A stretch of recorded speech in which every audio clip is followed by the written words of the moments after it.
Buletin pagi 11 Disember bersama saya Nik Munira, Nik Hassan. Antara paparan utama pagi ini, mahasiswa bebas berpolitik selepas Dewan Rakyat lulus pindaan AUKU.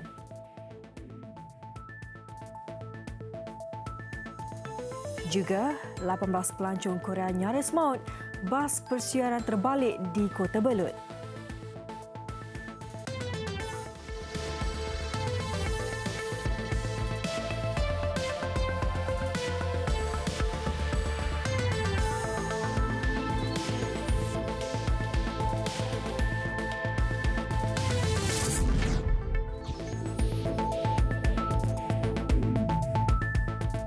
Assalamualaikum dan salam sejahtera. Mahasiswa kini selangkah lagi untuk mencapai kebebasan melibatkan diri dalam bidang politik di kampus selepas pindaan terhadap 3 akta berkaitan diluluskan Dewan Rakyat malam tadi. Selepas hampir 5 dekad, pindaan yang diluluskan membabitkan Akta Universiti dan Kolej Universiti 1971 AUKU, Akta Institusi Pendidikan Tinggi Swasta 1996 dan Akta Institusi Pelajaran Tata Tertib 1976. Pada waktu ini Kerajaan Pakatan Harapan, Kerajaan Malaysia kita kata, Kerajaan Malaysia tidak lagi akan masuk campur untuk diktat ataupun mencampuri urusan para pelajar demi memastikan sokongan pelajar kepada mereka ataupun demi mencaturkan peranan rakyat kampus agar berpihak kepada mereka lagi.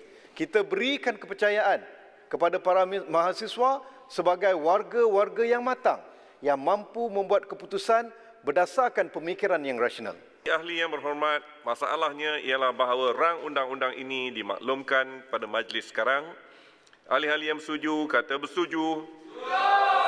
Yang tidak bersetuju kata tidak. Sebulat suara yang bersetuju, majlis bersidang semula sebagai majlis mesyuarat.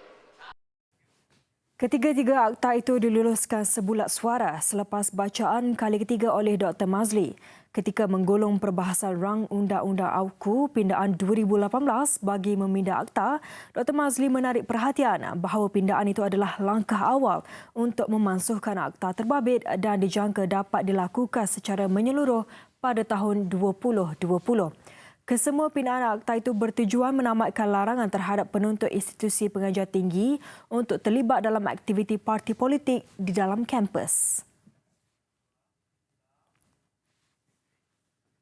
Perdana Menteri Tun Dr. Mahathir Mohamad melancarkan garis panduan prosedur adil bagi memberi petunjuk kepada organisasi komersial untuk meminimumkan risiko rasuah.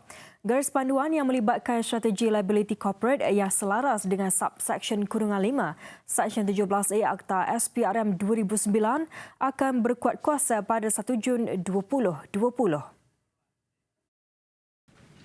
I am happy to announce the latest initiative that Malaysia is putting into place is the Ministerial Guidelines on Adequate Procedures. This document entails corporate liability strategies that are pursuant to subsection 5 of the new section 17A of the Malaysian Anti-Corruption Commission Act 2009. These guidelines will ensure commercial organizations employ the fundamental measures to minimize the risk of corruption.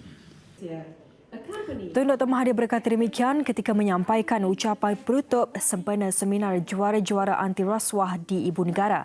Seminar yang dianjurkan Pusat Governance, Integriti dan Anti Rasuah GIACC, Rule of Law and Anti-Corruption Centre (ROLAC), Suruhanjaya Penjual Rasuah Malaysia SPRM dan Institut Integriti Malaysia itu sebagai platform dalam mempromosi nilai integriti dan memerangi rasuah. Turut hadir Timbalan Perdana Menteri Datuk Seri Dr. Wan Azizah Wan Ismail, Ketua Pesuruhjaya SPRM Datuk Seri Muhammad Syukri Abdul dan Ketua Pengarah GIACC Tan Sri Abu Kasim Muhammad.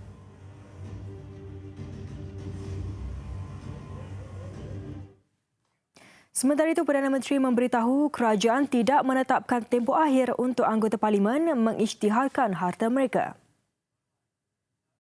Di waktu ini kita tak bagi tempoh masa, tapi saya harap mereka akan isytihar secepat mungkin. Beliau ditanya mengenai 13 anggota parlimen yang setakat ini masih belum mengisytiharkan harta mereka kepada SPRM. Antaranya Ahli Parlimen Port Dickson yang juga Presiden PKR Datuk Seri Anwar Ibrahim dan Ketua Menteri Sabah yang juga Ahli Parlimen Sempurna Datuk Seri Muhammad Syafiq Abdal. Of the company's respective boards of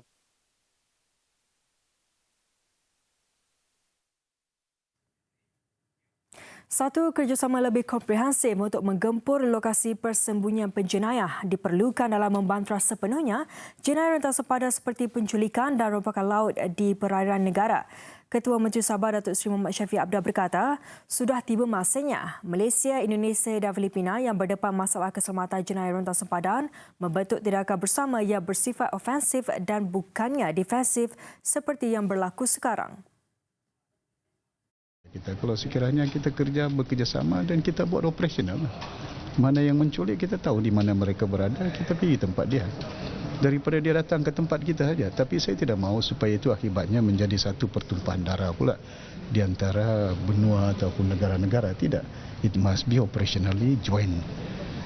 Joint operations between the government yang ada. Kalau tidak, mana kita boleh biarkan tahun-tahun nasi menculik orang kita hanya. Kan? There must be a stop. Macam saya sebutlah, kalau kita si defensif saja. Datuk Seri Muhammad Syafiq berkata demikian di Majlis Perasmian Persidangan Pegawai Daerah Sabah kali ke-23 di Kota Kinabalu semalam. Menurut beliau, usaha membantras sepenuhnya jenayah rentas sepadan perlu membabitkan kerjasama 3 negara terbabit kerana ada kes penculikan yang pernah berlaku di perairan Malaysia membabitkan mangsa rakyat Indonesia manakala penculik pula datang dari Filipina. Beliau percaya negara jiran seperti Filipina mengetahui lokasi persembunyian penculik dan tindakan melakukan operasi ke lokasi berkenaan harus dilakukan secara bersama untuk membantras jenayah rentas sempadan sepenuhnya.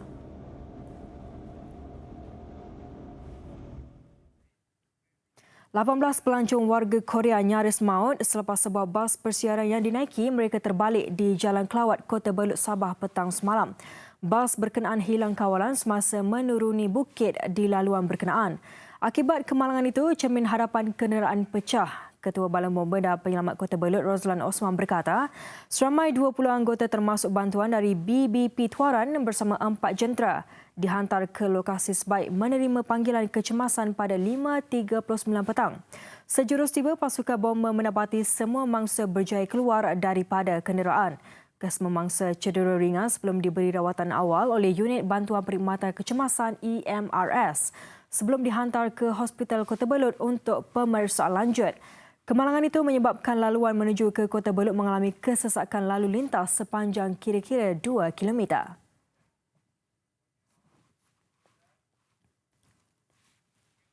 Jalan raya di kilometer 48 Sibu Bintulu di sepanjang pembinaan jajaran PAN Borneo Sarawak mendap akibat tanah runtuh petang semalam.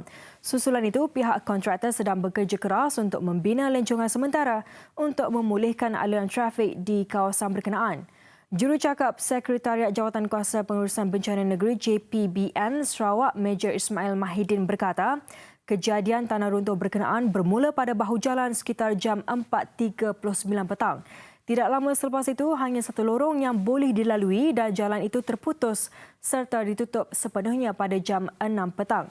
Lokasi kejadian kira-kira 24 km dari Pekan Tatau menghala ke Bintulu.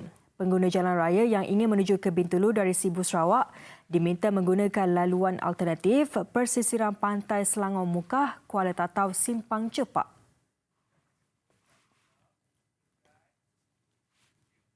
Pihak pengurusan Mahat Darul Anwar tidak akan menerima senarai nama pelajar yang didaftarkan di bawah Yayasan Islam Kelantan YIK.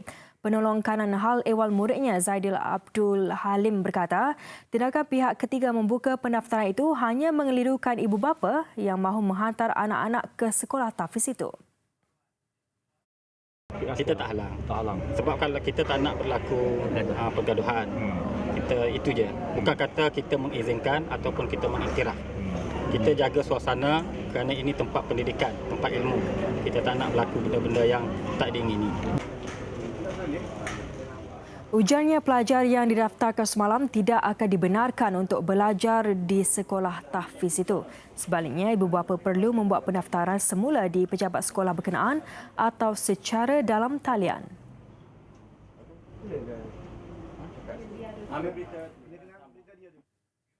Keluarga besar Nikmatilah yang mendakwa sebagai pemegang amanah bagi Mahat Darul Anwar semalam tetap meneruskan pengambilan pelajar baru sesi 2019 walaupun dibantah pengurusan sekolah tahfiz itu. Pengurusinya Nik Razin Nikmat berkata mereka mewakili Yayasan Islam Kelantan YIK yang diiktiraf oleh pelbagai pihak termasuk rakyat negeri itu. Pendaftaran dibuka jam 8 pagi dengan menyasarkan pengambilan 120 pelajar baru. Seramai 50 pelajar telah mendaftar menggunakan borang disediakan YIK. Tindakan itu dilakukan secara sukarela bagi membantu YIK yang akan mengambil alih pusat pengajian agama itu tahun depan. Belajar buat daftar hari ni, kita akan suruh semua borang ni kepada Haji. Borang pun kita dah borang Haji. Dan hari ni kita tak ambil apa-apa bayaran lagi. PHI akan ambil bayaran yuran apa PHI akan. Cuma kita bagai tolong edar borang. Keluarga yang diketuai oleh selain daripada tu adik-beradik tu guru tu telah tengok pengurusan sekolah ni semakin hari semakin merosot. Sebab itulah keputusan keluarga telah buat keputusan menyerah balik kepada kerajaan negeri. Mahat Darul Anwar di Pulau Melaka diasaskan mantan Menteri Besar Kelantan Allahyarham Datuk Nik Abdul Aziz Nikmat.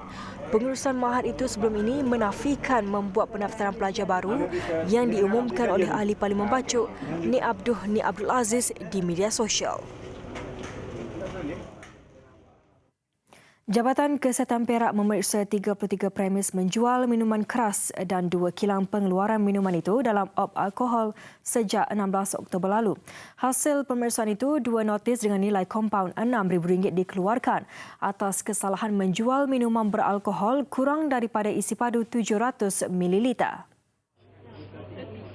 Exco Perak Sivanesan berkata, notis dikeluarkan kepada 2 premis di Kinta November lalu.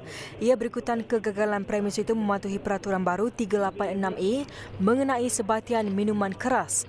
Kesalahan dilakukan sebelum syarat penjualan alkohol di bawah 700 ml diumumkan bulan lalu. Syarat itu kini ditangguhkan bagi membolehkan penjual menghabiskan stok sedia ada. Sivanesan ditemui selepas menjalankan pemeriksaan op alkohol di Jalan Tun Sambatan di Ipoh. Katanya pihak kesihatan mewartakan pindaan peraturan berkaitan minuman beralkohol di bawah Peraturan-Peraturan Makanan 1985 yang berkuat kuasa pada 16 Oktober lalu. Ia berikutan tragedi membabitkan kes keracunan alkohol yang berlaku di beberapa negeri termasuk Selangor, wilayah Persekutuan dan Perak. Sebanyak 13 kes dilaporkan termasuk 4 kes kematian membabitkan warga tempatan.